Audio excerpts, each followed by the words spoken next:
Եթե դու կարծում ես, որ մարդիկ ամեն օր նույն բանն են անում, օրինակ, ուտում են, ամուսնանում են, ծնունդ են տալիս կամ տոնում են, սպասիր, մինչև չլսես այս բոլոր պատմությունները։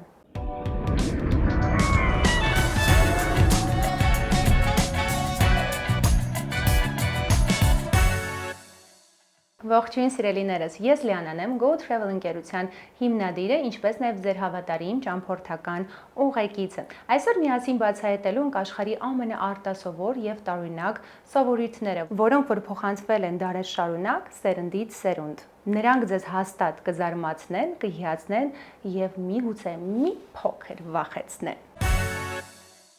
Տեղափոխվում ենք Ճապոնիա։ Այստեղ ռեստորանները բավականին լուռ են, մարդիկ գալիս են այստեղ ուտելու, ինչպես նաև մտածելու։ Լռությունը այստեղ հարգանքի նշան է, իսկ թեյավճարը թողելը համարվում է վիրավորանք։ Այո, Ճապոնիայում ծառայությունը այնքան է գնահատվում, որ դրա համար վճարելը ճիշտ չի ընկալվում։ Բարեհամբույր մատուցողն այնտեղ պարզապես իր աշխատանքն է կատարում, առանց պարգևի ակնկալիքի։ Պատկերացնում եք, նույնիսկ տուրիստների հետ նման դեպքեր է եղել, որ մատուցողը վազել է նրանց հետևից, որպեսզի վերադարձնի թեյավճարը։ Երկրորդ տարօրինակ սովորույթը ակտուալ է Հնդկաստանում։ Այստեղ մատներով ուտելը մշակույթ է։ Այս սովորույթը պարզաբանվում է նրանով, որ մատներով ուտելիս ուտելիքը ավելի համեղ է լինում։ Իհարկե ուտում են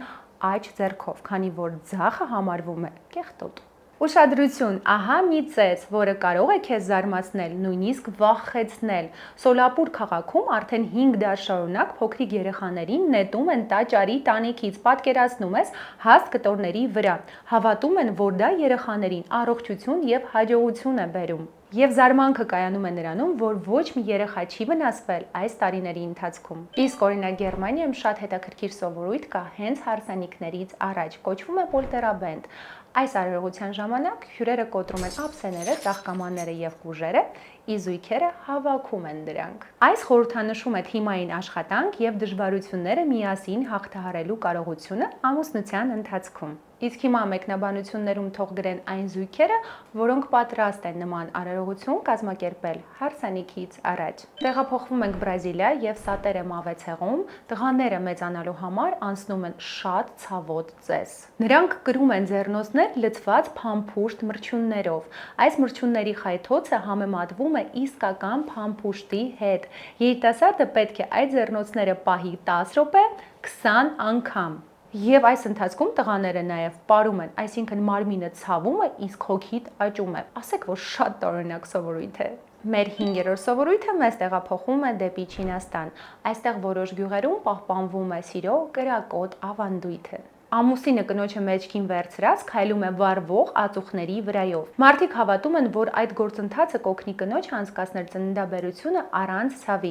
Մյուսների կարծիքով ածուխների վրայով քայլելը կանխում է բնական աղետները։ Որոշները այս արարողությունը անում են, երբ առաջի անգամ ոտք են դնում իրենց նոր տուն, իսկ մյուսները երբ պարզում են, որ կինը հղի է։ Ամուսինը սովորաբար դա անում է մերկ ոտքերով, կնոջը մեջքին կրելով։ Ավանդույթը լիքն է սիրով, մի քիչ էլ ցավով։ Անցում են կատարում դեպի Իսպանիա Կաստրիլո դե Մուրսիա գյուղ, այստեղ կա մի տարօրինակ սովորույթ, որ անցկացվում է ամեն տարի եւ այն կոչվում է El Colacho։ Փառատոնի ընթացքում դեղին սատանաների կերպարանքով հագնված տղամարդիկ վազում են փողոցով ու ցատկում նորածինների վրայով։ Այդ օրը անցյալ տարվա ընթացքում ծնված երեխաներին շարքով պառկեցնում են բարձերի վրա,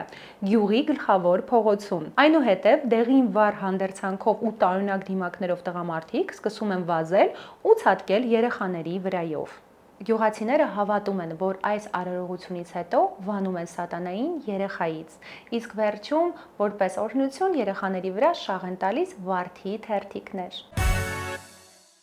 Տեսար աշխարհը լի է տարօրինակություններով, որոնք ուրիշների համար նորմալ են, իսկ հիմա քո հերթն է մեզ զարմացնելու։ Իսկ հիմա ուզում եմ ամփոփել մեր մրցույթի արդյունքները։ Ահա մեր հաղթողը,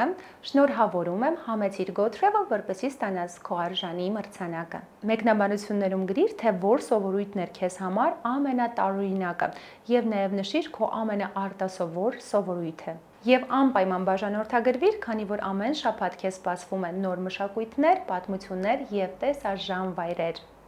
Իսկ վերջում ուզում եմ ձեզ հիշեցնել, որ այն գումարը, որը դու ծախսում ես քո ճանապարհորդությունների ընթացքում, հարստացնում է հենց քեզ։